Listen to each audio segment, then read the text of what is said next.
што дека нема простор за паника, случаи меѓутоа додека направите за прв пат што се јавува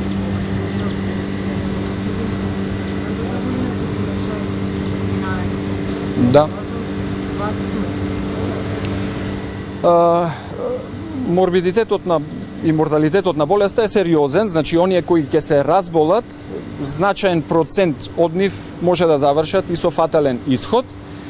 Меѓутоа има различни видови на вирусот, има различни генотипови на вирусот, некои од нив се поврзани со висока смртност, некои од нив се поврзани со ниска смртност. За волја на вистината, вака ако логично размислуваме и од овие истражувања научни што ги прави Факултетот за ветерина, ние откриваме дека стоката, животните во Македонија се изложени на вирусот постојано, значи тој не е вирус што се појавил годинава, бидејќи во тие истражувања негде над 30% од различните стоки, говеда, овци, кози, се со прележан, односно биле во контакт со вирусот.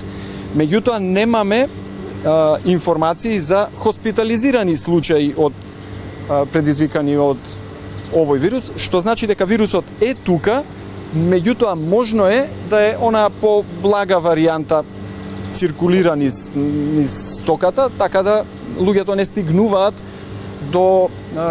до болница. И затоа токму еден од заклучоците и една од препораките е да направиме и типизирање на варијантите на вирус кои циркулираат, за да знаеме колку е ситуацијата релативно опасна. Иако не е во ваш домен, меѓутоа сигурно на утринскиот состанок на комисијата е реферирано за состојбата на пациентите.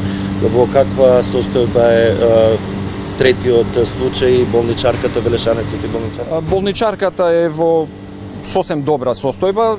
Вака размислувањето е дека за неа кризата е помината и се очекува комплетно опоравување.